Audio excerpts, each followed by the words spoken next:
Tamari bet lamchi Tamari bet lanta ሄሎ ይህ ተማሪ ቤት ነው። በዛሬው ቪዲዮአችን የምናየው ኢላስቲሲቲ ኤንድ ፕላስቲሲቲ ኦፍ ዘ ማቴሪያል ይሆናል። ትልልቅ ብሪጆች በስቲል ይሰራሉ። ትልልቅ ሎድ መቋቋም እንዲችሉ ተደርገዋል። ይሄም እስከ ካቶ ምናምን ብለን የምናስባቸው። በተመሳሳይ ራበር ባንድ በቀላል ፎርስ ስትሬች ያደርጋል።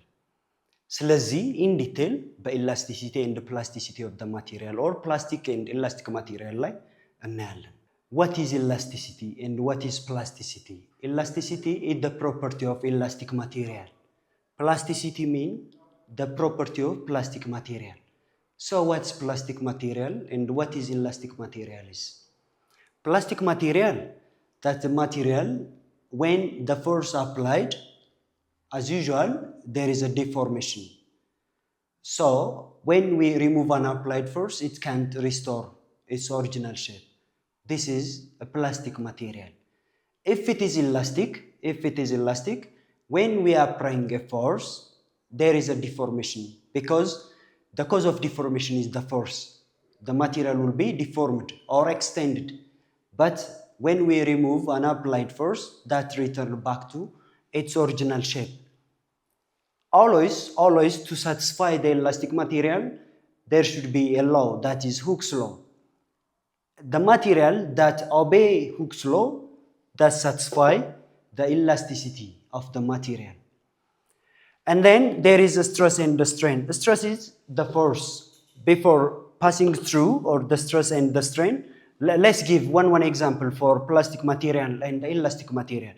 For elastic material, that is rubber, is the best example for elastic material.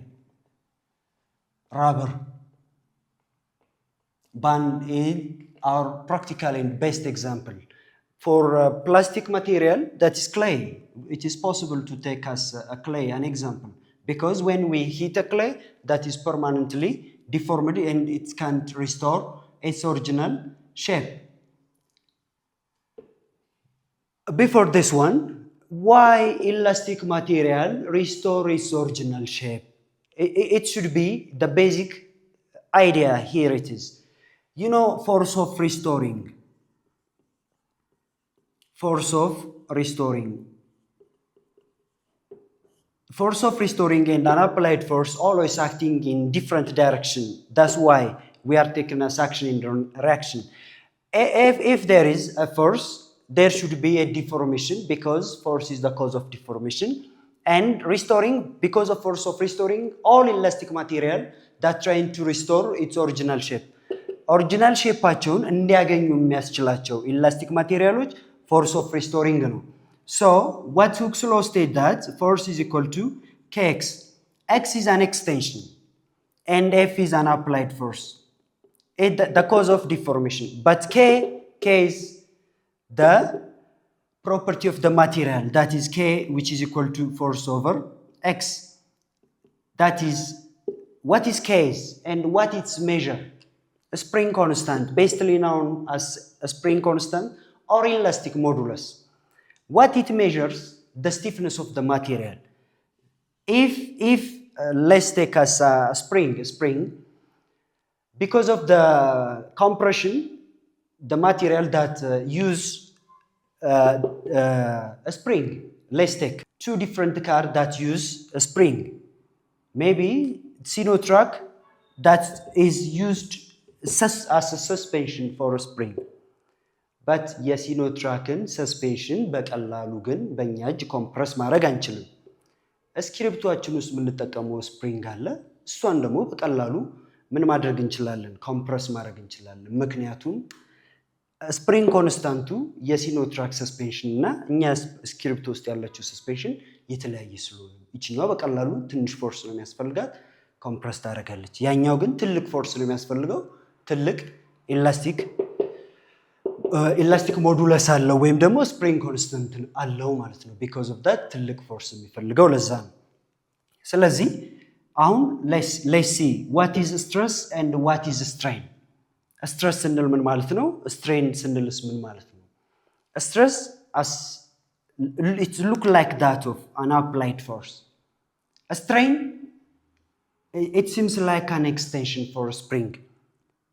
ምክንያቱም እዚህ ላይ applied force አለ spring constant ነው k constant ነው ከዛ ኤክስቴንሽኑ ስለዚህ ትንሽ ፎርስ አፕላይ ባደረገን ቁጥር ትንሽ ኤክስቴንሽን ወይም ደግሞ ትንሽ ስትሬቺንግ ይኖረናል but ትልቅ ፎርስ አፕላይ ባደረገን ቁጥር ደግሞ ትልቅ ኤክስቴንሽን ይኖረናል ስለዚህ ይሄ stress versus strain graph የሚያሳየን stress take as an applied force and strain as an extension so a material that obey Hooke's law it is elastic material but there is a limit or range its extension or stretching have its own limit when the applied force exceeding the elastic limit sometimes yield point exceeding that trying to permanently deformed which is entering into other region that is plastic region we have two region here plastic region and this one is elastic region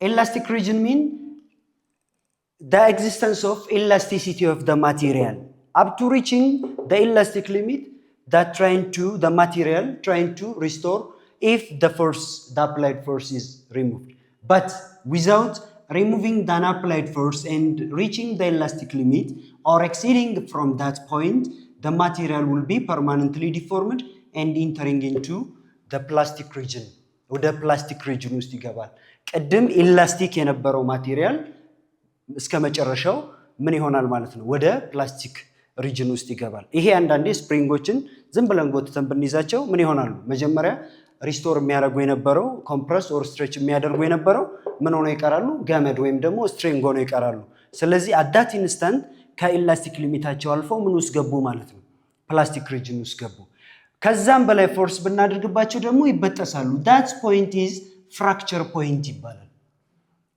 after exceeding the plastic region there is a fracture point one point we have that is fracture point ላይ ገባሉ ስለዚህ stress and strain is always directly proportional to up to reaching the elastic limit after exceeding the elastic limit the stress and strain are not proportional but before elastic limit is stress and strain are directly proportional ይሄ ማለት ምን ማለት ነው በቀላል ቋንቋ ይሄን መረዳት እንድንችል ሁለት ሰዎች ሊጣሉ ሊጋጩ የሚችሉት ምንድነው አንደኛው ቶለሬት አርጎ ሲያቀተው ምን ይሆናል ወደ ጸቡስ ሊገባ ይችላል ስለዚህ ይሄም ማቴሪያል ኢላስቲሲቲውን ሉዝ የሚያደርገውና ወደ ፕላስቲክ ሪጅን ውስጥ ሊያስገባው የሚችለው ምን ሲሆን ነው እቺን ኢላስቲክ ሊሚት ወይም ደግሞ ይልድ ፖይንቷን ካለፈ ዘላለማዊ ፕላስቲክ ማቴሪያል ይሆናል because ዲፋይን ስናደርግ ፕላስቲክ ማቴሪያል ማለት applied force